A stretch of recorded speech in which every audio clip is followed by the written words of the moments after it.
በስመ አብ ወወልድ ወመንፈስ ቅዱስ አሃዱ አምላክ አሚን። ሰላም ሰላም ከመይቀኒኹም ስድራል እግዚአብሔር አምላኽ ናይ አዴና ናይ ቅድስት ድንግል ማርያም ናይ ሓደራ ደቃ ከመይ ኣለኹም ከመይቀኒኹም? አነ እግዚአብሔር ይመስገን ጽቡቕ ኣለኹ ብሓቂ። እግዚአብሔር አምላኽና ኣብ ዘለኹሞ ሰላምኩም የብዝሐለይ አሜን። ከምኡ ድማ ንሃገርና ንህዝብና ብዓይኒ ምሕረቱ ይጠምተላ።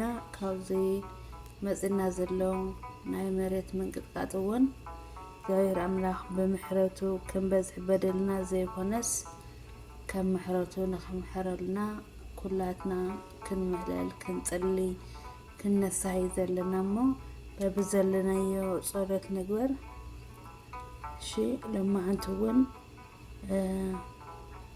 ንሕና ክንነብር ከለና ንጎይታ ኢና ንነብር፣ ክንመውት ከለና እውን ንጎይታ ኢና ንመውት ዝብል ክንርኢ ኢና። መንፈሳዊ ሰብ ብሂወት እንተነበርና ንጎይታ ኢና ንነብር፣ እንተሞትና እውን ንጎይታ ኢና እንመውት ብዝብል መምርሒ እዩ ዝነብር። ሐዋርያ ቅዱስ ጳውሎስ እውን ናብ ሰብ ሮሜ ኣብ ዝለኣኸሉ መልእኽቱ ከምዚ ብምባል ይዛረብ። ብሂወት እንተነበርና ንጎይታ ኢና ንነብር፣ እንተሞትና እውን ንጎይታ ኢና እንመውት። ስለዚ ብሂወት እንተነበርና ወይ እውን እንተሞትና ናይ ጎይታ ኢና። ሮሜዮ ምዕራፍ 14 ፍቕዲ 8። በዚ ቃል መሰረት እቲ ቀንዲ ቁም ነገሩ ብሂወት ከለና ይኹን ምስ ሞትና ናይ ኢየሱስ ክርስቶስ ምዃንና ጉዳይ ደኣ እምበር ምንባርናን ወይ እውን ምሟትናን ኣይኮነን። ስለዚ ዋላ እንተበላዕና ዕላማ ናይ ብልዕና ሓይሊ ንምርካብን ንዕኡ ደስ ዘብል ንምስራሕን ስለ ዝኾነ ንጎይታ ኢና ንበልዕ። ዋላ እንተጾምና እውን ዕላማ ናይ ጾምና ንሱ መንፈስና ንኸበርትዐልናን ምስ እግዚአብሔር ጥቡቕ ርክብ ንኽህልወናን ስለ ዝኾነ ንጎይታ ኢና ንጽውም። ልክዕ ከምቲ ሐዋርያ ዝተዛረቦ ብዋጋ ኢኹም ዝተዓደግኩም፣ ስለዚ ንኣምላኽ ብሰብነትኩም ኣኽብርዎ። ቀዳማይ ቆሮንጦስ ምዕራፍ 6 ፍቕዲ 20።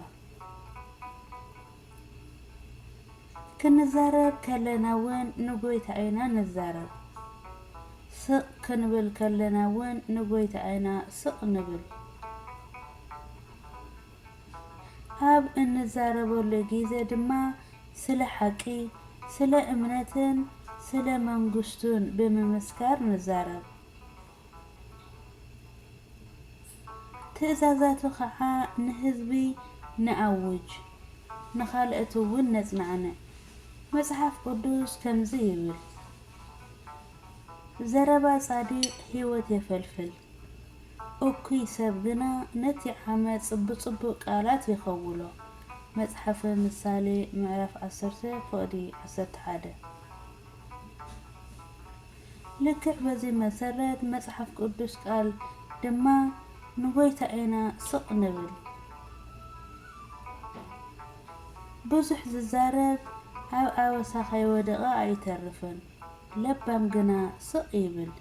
መጽሓፈ ምሳሌ ምዕራፍ 10 ፍቕዲ 19። መድሃኒና ኢየሱስ ክርስቶስ ከናፍርና ክኻፍት ከሎ ግና ንዛረብ። ካብዚ ንድሓር ድማ ብኣንደበትና ኣምላኽና ይመስገን። መዝሙረ ዳዊት 151 ካብ ፍቕዲ 14 እስካብ 15። ንሓጢኣት ክንፈርሕ ከለና ከዓ ምስ ንጉስ ዳዊት ኮይና ከምዚ እናበልና ንጸሊ፣ ኦ እግዚአብሔር ንኸናፍረይ ቀፈር ግበረሉ፣ ደገ ኸናፍረይ ሓሉ። መዝሙረ ዳዊት 141 ፍቕዲ 3። ኩሉ ንሰርሖ ስራሕ ንጎይታ ኢና ንሰርሖ ብምዃኑ ድማ ክንሰርሕ ከለና ንዕኡ ካብኡ ብኡ ኢና ንሰርሕ። በዚ መሰረት ከዓ ንዕኡ ንመንግስቱን ንክብሪ ስሙን ምስኡ ስራሕና ምስ ዝሕግዘና መንፈስ ቅዱስን ንሰርሕ።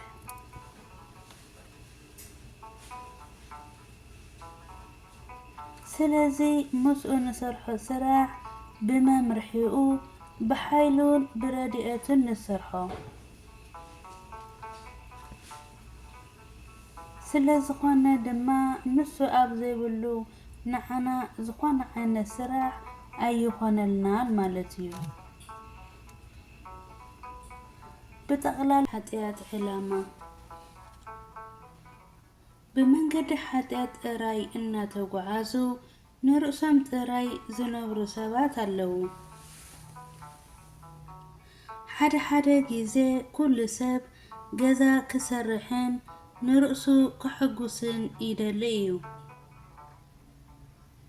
እዚ ክኸውን ዝግብኦ ገና ብመንፈሳዊ ኣካያይዳ ደኣ እምበር ብዓለማዊ ብምድራውን ብስጋውን ኣካይዳ ኣይኮነን።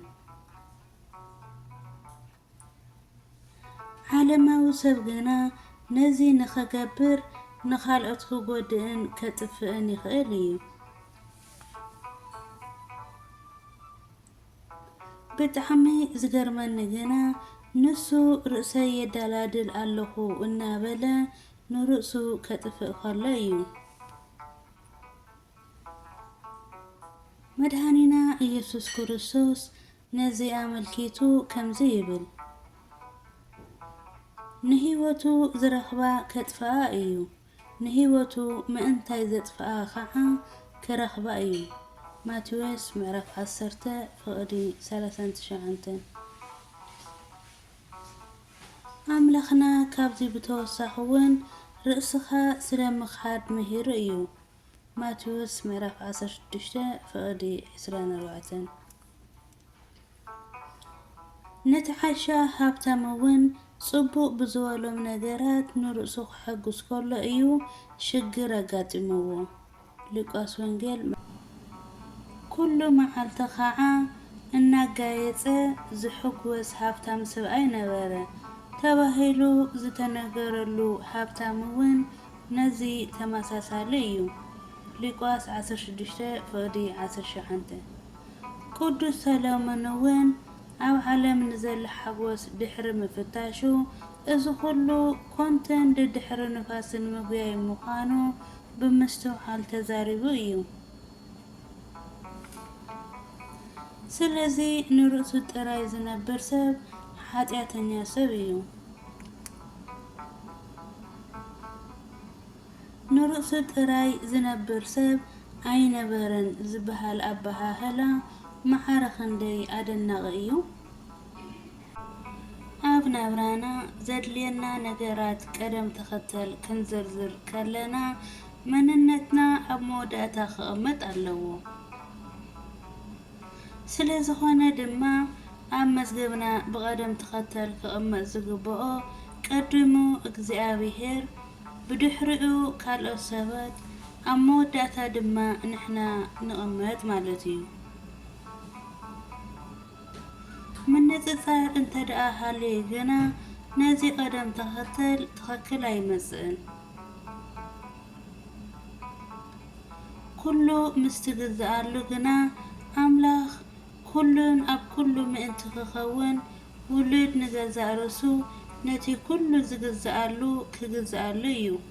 ቀዳማይ ቆሮንጦስ ምዕራፍ 15:28 ሓደ ሰብ ንደቀ እየ ዝነብር ኢሉ ክዛረብ ይኽእል እዩ። ይኹን እምበር ብህይወት እንተነበርና ንጎይታ ኢና ንነብር ንዝብል መሰረታዊ ቃል ስለ ዘይተጠቐመሉ ዋላ እኳ ንስለ ደቁ ኢሉ እንተደኸመን እንተሰርሐን ንደቁ ክጎድኦም ይኽእል እዩ።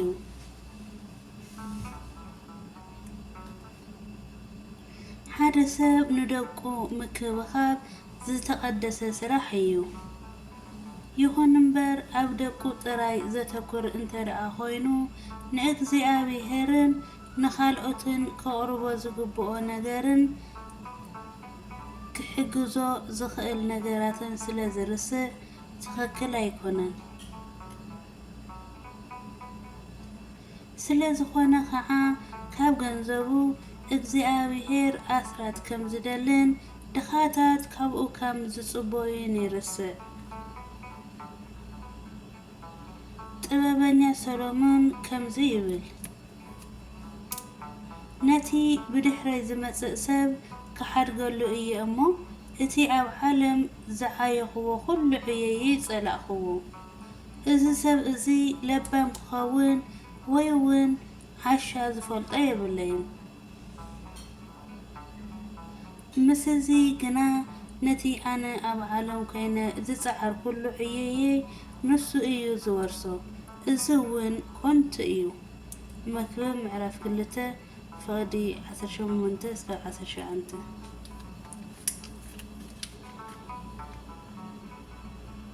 እግዚአብሔር ንስኻ ብዝስራሕካዮ ስራሕ ደኣ እምበር ደቅኻ ስለኻ ብዝሰርሕዎ ስራሕ ኣይኮነን ዝቆፅረልካ። ስለዚ ንደቅኻን ንኻልኦትን ተንከባኸብ። ንስለ ደቅኻን ንስለ ሕብረተሰብካን ከዓ ንበር። በዚ ግዜ እዚ ከዓ ልክዕ ከምቲ ንደቅኻ ካብቲ ዝደኸምካሉን ዝረኸብካዮን ትህቦም ንድኻታት እውን ካብቲ ዝረኸብካዮ ከተካፍሎም ኢኻ። ንሕብረተሰብ ንምግልጋል ርእስኻ ኣሕሊፍካ ክትብ እንተፈቲንካ ንቤተ ክርስቲያን እውን ስለ ትፈትዋ ከተገልግላ ኢኻ።